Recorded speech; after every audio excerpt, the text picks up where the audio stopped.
দিলে তার কঠোর শাস্তি রয়েছে দুনিয়া এবং আখিরাতে। সেগুলি বয়ান করার সময় নেই। জাকাতের নিসাব বয়ান করি। 5 রকমের জিনিসে জাকাত আছে, মনে রাখবেন, 5 রকমের জিনিসে জাকাত আছে। প্রথম হচ্ছে খাদ্যদ্রব্য, যা জমি থেকে উৎপন্ন হয়, ফসল অথবা এমন ফল যেই ফলকে দীর্ঘদিন রাখা যেতে পারে, হ্যাঁ, শুকিয়েও, যেমন খেজুর রাখা যেতে পারে, কিশমিশ রাখা যেতে পারে, এই ধরনের যে ফলগুলোকে রাখা যেতে পারে। আর কাঁচায় যেগুলো সবজির মতো 2-3 দিনের মধ্যে খেলে খান, না হলে শেষ, সেগুলিতে জাকাত নেই। শাকসবজিতে জাকাত নেই। ওই রকমই যেসব ফল রাখা যায় না, কলা, আম ইত্যাদি, এগুলো জাকাত নেই। হ্যাঁ, ওগুলো বিক্রি করার পর যে টাকাটা জমবে, ওই টাকাটা টাকার সাথে মিলিয়ে জাকাত দিতে হবে ওই বাগানওয়ালাকে, কলার বাগান, আম বাগানওয়ালাকে। প্রথম জাকাত হচ্ছে ফসলের জাকাত, যেটাকে আমাদের দেশে বলা হয় ওসর। কি বলা হয়? ওসর কেন বলা হয়? আশারা থেকে। ওসর মানে 10 ভাগের 1 ভাগ। আর আগের যুগে সেচ হইতো না। আমরা ছোটকালে দেখেছি সেচের জমি ছিল না। প্রথম দেখলাম যে গমের সেচ শুরু হইলো। ধান, ওই আউশ ধান হয়তো কোনো সেচ টেচ লাগতো না, আসমানের পানিতে হইতো। হ্যাঁ, তো এই জন্য শরীয়তের বিধান হচ্ছে যে যেই ফসল বিনা সেচে হয় সেটাতে ওসর লাগবে, মানে 10 মণে 1 মণ, 10 ভাগের 1 ভাগ লাগবে, এটাকে ওসর বলা হয় আরবি ভাষায়। আর 20 মণে 1 মণ লাগবে কোনটা? যেটাতে সেচ করা হচ্ছে, হ্যাঁ, সেচ করা ফসল। আজকাল অধিকাংশ ফসলগুলি সেচ করা হচ্ছে, সেগুলিতে নিসফুল ওসর মানে 20 মণে 1 মণ লাগবে। এই হচ্ছে একটি জাকাত। দ্বিতীয় জাকাত হচ্ছে গবাদি পশুর জাকাত। উটের জাকাত আছে, গরুর জাকাত আছে, বকরি ছাগলের জাকাত আছে, এগুলির প্রয়োজন নেই। 3 নম্বর হচ্ছে স্বর্ণের জাকাত। স্বর্ণের জাকাত কোরআনে কারীম আল্লাহ পাক উল্লেখ করেছেন সূরা তওবাতে, যে যাহা ফিদা, স্বর্ণ চাঁদি যাদের কাছে আছে, আর যদি ওর হক আদায় না করে তাহলে তাদের জন্য কঠোর শাস্তির সুসংবাদ শুনিয়ে দাও ইত্যাদি। আর এর নিসাব মানে সর্বনিম্ন কতটা স্বর্ণ গোল্ড আপনার কাছে থাকলে জাকাত ফরজ হবে, সেটা নবী করিম সাল্লাল্লাহু আলাইহি ওয়াসাল্লাম হাদিস রয়েছে 20 দিনার, ইশরুনা দিনারান, 20 দিনার। আর এর অপর নাম হচ্ছে 20 মিসকাল। 20 মিসকাল, এই 20 দিনার বা 20 মিসকাল, 20 মিসকাল হচ্ছে ভরিতে, কে জানেন ভরিতে? স্বর্ণের নিসাব মানে সর্বনিম্ন কত ভরি স্বর্ণ গোল্ড থাকলে জাকাত লাগবে, কে বলতে পারেন? হ্যাঁ, 7। আর কেউ? হ্যাঁ, 7.5। মাশাআল্লাহ, ঠিক বলেছেন, 7.5 ভরি। 7.5 ভরি, 7.5 ভরি। আর 7.5 ভরি হচ্ছে আপনার গ্রামে কত হবে? গ্রামে, হ্যাঁ বলেন, কত? 85? জি জি জি জি, 85 গ্রাম। 85 গ্রাম। আজকাল গ্রামের হিসাব চলছে, তো 85 গ্রাম সহজ ভাষায় জানেন। 85 গ্রাম যদি স্বর্ণ আপনার স্ত্রীর মালিকানাই থাকে, অথবা আপনার মালিকানাই থাকে, একজন মালিকানায়, 4-5 জনের নয়। আপনার সাবালিকা মেয়েকে দিয়ে দিয়েছেন, ও মালিক হয়ে গেছে, ওটা নয়, সব জমা করার দরকার নেই। কিন্তু এক মালিকানায় একজনে যদি 7.5 ভরি বা 85 গ্রাম স্বর্ণ থাকে বা তার বেশি থাকে, তাহলে জাকাত দিতে হবে। জাকাত কত ভাগ দিতে হবে শুনে রাখেন। স্বর্ণে, চাঁদিতে, রূপাতে, আর টাকা পয়সা, রিয়াল, ডলারে, কারেন্সিতে, হ্যাঁ, এগুলিতে শতকরা কত দিতে হবে? শতকরা 2.5%, 40 ভাগের 1 ভাগ দিতে হবে। তাহলে 40 ভরিতে 1 ভরি দিতে, ওই হিসাব করে নেবেন। 7.5 ভরিতে বা 85 গ্রামে কত আপনার হয়, ওটা আপনি হিসাব করে নেবেন। তারপরে 4 নম্বরে হচ্ছে চাঁদি। চাঁদি, রূপা, সিলভার। তো রূপাতে জাকাত রয়েছে। জি, স্বর্ণের সম্পর্কে নবী করিম সাল্লাল্লাহু আলাইহি ওয়াসাল্লামের হাদিস রয়েছে, ওয়ালাইসা আলাইকা শাইয়ুম মিনা ফিয-যাহাবি হাত্তা ইয়াকুনা লাকা 20 দিনার। নবী সাল্লাল্লাহু আলাইহি ওয়াসাল্লাম বলছেন যে তোমার ওপর স্বর্ণে জাকাত নাই যতক্ষণ পর্যন্ত 20 দিনার তোমার কাছে না হবে। 20 দিনার সম্পর্কে বললাম। চাঁদি সম্পর্কে হাদিস আপনাদের শোনাই। প্রিয় নবী মুহাম্মদ রাসূলুল্লাহ সাল্লাল্লাহু আলাইহি ওয়াসাল্লাম বলছেন, লাইসা ফিমা দুনা 5 আওয়াকিন সাদাকা।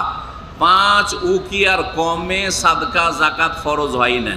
5 উকিয়ার কমে জাকাত ফরজ হয় না। আর 1 উকিয়া হচ্ছে 40 দিরহাম। তো 40কে 5 দিয়ে গুণ দেন, তাহলে কত হবে? 4-5 20। কত হইল? কত হইল? আরে কি অঙ্ক পড়েন নাকি? 200 হইল। আর একটা 0 বাড়ান, 4-5 20 করলাম, একটা 0 বাড়ান, 200। তাহলে 200 দিরহাম। 1 উকিয়া হচ্ছে 40 দিরহাম, হ্যাঁ। আর 5 উকিয়াতে নেশাব হয়, তাহলে 5-40, 200 দিরহাম। 200 দিরহাম যদি কারো কাছে হয়, দিরহাম পুরাতন হিসাব। এখন এই দিরহাম পুরাতন হিসাবকে 200-কে যদি বর্তমান হিসাবে নিয়ে আসা হয় গ্রামে, তাহলে হবে 595 গ্রাম। কত বললাম? 595 গ্রাম। কারো কাছে চাঁদি রূপা যদি থাকে বা তার সম পরিমাণ টাকা থাকে, এ 595 গ্রাম চাঁদির দাম কত? চাঁদির দাম সম্পর্কে এক এক লোককে জিজ্ঞাসা করলে এক এক রকম আজব কথা বলে, কিন্তু আমাদের কাছে আলহামদুলিল্লাহ গবেষণামূলক ইন্টারনেট থেকে চাঁদির সবগুলি রেট এসেছে। আমার কাছে এখন মোবাইলে আছে, যদি কারো হোয়াটসঅ্যাপে চান আমি পাঠিয়ে দিতে পারবো। চাঁদির রেট সবচেয়ে ভালো চাঁদির রেট এতে বলা হয়েছে 2.8 জি, তার মানে 3 রিয়ালের কম। হ্যাঁ, 3 রিয়ালের কম, 1 গ্রামের দাম 3 রিয়ালের কম। আর সবচাইতে সস্তা চাঁদি যেটা অন পয়েন্ট হচ্ছে 67, মানে 1 টাকা 67 হালালা। 1 টাকা 67 হালালা হচ্ছে 1 গ্রামের দাম। তো এই হিসাব করে আজকে ভালো করে শোনেন, কারণ এক এক লোক এক এক রকম ফতোয়া দিচ্ছে। কে বলছে যে 1 লাখ টাকা হইতে হবে বাংলাদেশি টাকা, কে বলছে 60-70 হাজার। এক ভাই বলল যে আমাদের ওখানে 800 টাকা করে ভরি, সুতরাং এই হিসাবে হয়ে যায় আমাদের 42,000। তো আমি বললাম যে ঠিক আছে, যদি আপনি কনফার্ম থাকেন। কিন্তু পরে আমরা যখন ইন্টারনেট থেকে সবগুলি রেট বের করে দেখলাম, চাঁদি মেলা রেটের রয়েছে, একবারে যেগুলো ব্যবহৃত, তারপরে যেটা মানে যেমন যেটার ক্যারেট আছে, তো ওই হিসাবে রেট মেলা রকম রেট রয়েছে। মধ্যম রেট ধরলে হয় 1115 রিয়াল।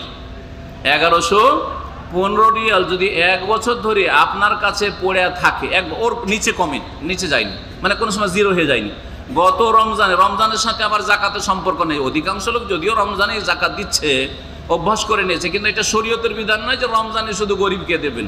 যখন টাকা জমা হইল, আপনি ধরেন রমজানে নয়, মুহররম মাসে সৌদি আরব এসেছে অথবা ইনকাম করা শুরু করেছে, প্রথম বেতন পেলেন, আর আপনার কাছে মোটামুটি 1000 রিয়ালের ওপরে হয়ে গেছে, 1100 রিয়াল যেটা মধ্যম, আর তার নিচে 993 আসে, একটা রেটে 993, তার মানে 1000। এই জন্য 1000 রিয়াল বলে দিলে আর ঝামেলা থাকবে না।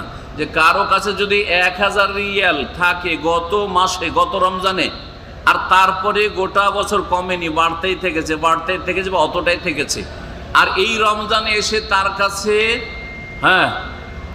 10,000 রিয়াল, 1 লাখ রিয়াল, 5 লাখ, 10 লাখ, 20 লাখ, সবগুলিতে জাকাত একসাথে দিয়ে দিবে। একবার জাকাত দিয়ে দেবে, 1 বছরের জন্য ফিরিয়ে যাবে। কারণ প্রত্যেক মাসে হিসাব করা সম্ভব নয়।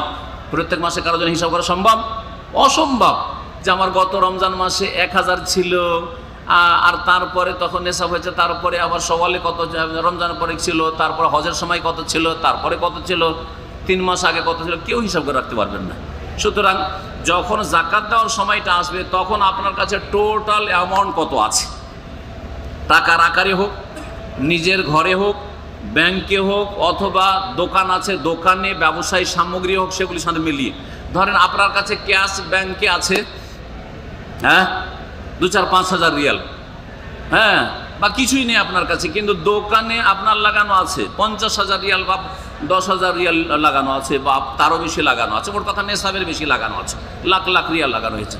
তাহলে প্রত্যেক বছর আপনাকে দোকানের মাল সামানগুলি এক একটা করে হিসাব করতে হবে। আপনাকে হিসাব করতে হবে যে কত টাকার মাল সামান আমার দোকানে আছে, মুদিখানার দোকান বা কালা। হিসাব করবেন না আপনি? অবশ্যই হিসাব করতে হবে যে এখন গত 1 বছর থেকে আমি দোকান চালু করেছি, তখন থেকে নেশাবের মালিক হয়েছি, এখন আমার দোকানে কত টাকা পুঁজি ইনভেস্ট করা আছে। এই যত টাকা পুঁজি ইনভেস্ট করা আছে, এই সমস্ত টাকাতে জাকাত আপনাকে দিতে হবে বছরে একবার। এটা হচ্ছে টাকা। আর ব্যবসায়ী সামগ্রী, তার সাথে চাঁদি বললাম। আর 5 নম্বরে হচ্ছে ব্যবসায়ী সামগ্রী, সেটাও টাকার মতোই 40 ভাগের 1 ভাগ তাতে দেবেন। এই ছিল ওই সব ধন সম্পদগুলি যেগুলিতে জাকাত লাগবে। 5 রকমের জিনিস কে বলতে পারেন? 5 রকমের জিনিসে জাকাত লাগবে, কে বলতে পারেন আমার আলোচনা থেকে? দেখি আপনারা প্রশ্ন উত্তর দেন। জি, আছে কেউ? আল্লাহর বান্দা, এখনই তো বললাম। হ্যাঁ বলেন। স্বর্ণতে চলেন, আগে পিছিয়ে করলে অসুবিধা। চাঁদিতে, কোন ধন সম্পদ? তো স্বর্ণ চাঁদিটা ধন সম্পদ নাই। টাকা পয়সা চাঁদির বিকল্প, ওটা ধরলে 6 নম্বর হয়ে যাবে। টাকা পয়সাগুলি চাঁদির বিকল্প। মনে রাখবেন যে স্বর্ণ 7.5 ভরিকে নেশাব ধরবেন না। কতকে নেশাব ধরবেন? 595 গ্রাম চাঁদিকে নিসাব ধরবেন। কারণ এই যে কাগজের টাকাটা এসছে, এটাও ভালো করে ক্লিয়ার করেন। কাগজের টাকা এসছে, এটা আগের যুগে চাঁদির টাকা চলতো, রূপার টাকা চলতো, তার বিনিময়ে এসছে। এটা চেক স্বরূপ, যেমন ব্যাংকে গেলে চেক দেয় না, ড্রাফট দেয়, বা চেক কেটে দিচ্ছেন আপনি কাউকে যে যাও তুমি আমার ব্যাংক থেকে টাকা উঠিয়ে নাও, ওই রকমই ঠিক কাগজের নোটটা হচ্ছে চেকের মতো। এটা টাকা নয়, আসলে টাকা নাই। সরকারের ঘরে কিছু না থাকলে এটার কোনো মূল্য ছিল না, যেন জাল টাকার কোনো মূল্য নাই। হ্যাঁ, তো কথা হচ্ছে যে চাঁদির বিকল্প হিসাবে কাগজের নোট এসছে, সুতরাং চাঁদিকে নিসাব ধরতে হবে। আর সেটা হচ্ছে 1000 থেকে 1100 রিয়াল। তো 1000 রিয়াল যদি নেশাব হয়, বাংলাদেশের টাকা কত টাকা হইল? হ্যাঁ, কত? 20 না 22? 20 ধরেন না, 20 ধরেন, একটু না একটু বেশি হবে। তো 20,000 টাকা, মোটামুটি 20,000 টাকা যদি বাংলাদেশি টাকা থাকে আপনার কাছে, তো জানতাম যে আপনার নেশাব হয়ে গেছে। এটাই হচ্ছে আপনার ঈমানের ক্ষেত্রে আর জাহান্নাম থেকে বাঁচার ক্ষেত্রে অধিক সতর্কতা। এটা হচ্ছে সতর্কতা। এখন বলেন, স্বর্ণ হইল, চাঁদি হইল, ফসলে মাশাআল্লাহ, হ্যাঁ হ্যাঁ, গবাদি পশু, হ্যাঁ হ্যাঁ, মোট গবাদি পশু, গৃহপালিত পশু। চলেন, দোকানপাটের যে মাল সামান, হ্যাঁ, ব্যবসায় সামগ্রী। চলেন, ঠিক আছে, আপনার একটা পুরস্কার আছে, নিয়ে যেতে পারেন। কষ্ট করে বলে, এত কষ্ট করলে হবে? তো আপনি যদি কষ্ট করেন, এরা কি বলবে সব? আহাল আদরি, হ্যাঁ, এরকম করলে হবে? আচ্ছা, এখন আপনাদের একটা কথা জিজ্ঞেস করছি, কারা জাকাত দেন? একটু হাত উঠান। এটা রিয়াকারি না। জাকাত কার উপরে ফরজ? একটু হাত উঠান। জাকাত কার উপরে ফরজে আছে? আমি যে হিসাব বললাম, এটা হচ্ছে গবেষণামূলক তাহকিকি হিসাব। এতে 1000 রিয়াল গত রমজানে ছিল। মেলা টাকা থাকলে জাকাত লাগে না। 1000 রিয়াল গত রমজানে ছিল, ওর নিচে পকেট খালি হয়নি, ব্যাংক খালি হয়নি। বোঝা গেছে? মানে 20,000 টাকা আপনার ব্যাংকে পড়ে আছে বাংলাদেশে ধরে, আর এখনো 20,000-এর বেশি আছে, তাহলে প্রত্যেকের উপর জাকাত ফরজ। এতে যদি হাত উঠাইতে বলি, তো আমার কাছে চুরি করে লাভ নেই, আল্লাহর কাছে চুরি করতে পারবেন না, বুঝছেন? সবার উপর জাকাত ফরজে আছে। সবার উপর কি আছে? জাকাত ফরজে আছে। জি হ্যাঁ, ভালো করে শুনে রাখেন। সুতরাং কারো কাছে যদি 20,000 টাকা বাংলাদেশি টাকা, 1000 রিয়াল সৌদি আরবের যদি 1 বছর ধরে থাকে, তার নিচে একবারে এমটি খালি হয়ে যায়নি, পকেট শূন্য হয়নি, ব্যাংক শূন্য হয়নি, তা বাড়ি শূন্য হয়নি, তাহলে জাকাত ফরজে আছে। আল্লাহর হস্তে জাকাত য টাকা বেরোয়, 1000 রিয়ালে যা বেরোয় তাই বের করবেন। হ্যাঁ, 1000 যা বেরোয় শতকরা 2.5 টাকা, তাহলে 1000-এ কত হবে? হ্যাঁ, 1000-এ 25 টাকা। 25 রিয়াল বের করে, 25 রিয়াল আপনি গরিব মিসকিনের হক, ওটা আপনার হক নয়, বের করবেন না আপনি। তাহলে প্রত্যেকে যদি 1000 রিয়ালে 25 টাকা করে বের করি, তো দেশে গরিব থাকবে? গরিব থাকবে না, দেশে আসলে গরিব থাকবে না। এইভাবে জাকাত বের করতে হবে। আল্লাহ পাক যেন তৌফিক দান করেন। আর এই 5টি জিনিসের জাকাত আছে, ভালো করে বুঝে নেন। আর টাকা পয়সার জাকাতটা ভালো করে আশা করি বুঝে নিয়েছেন। আর আপনার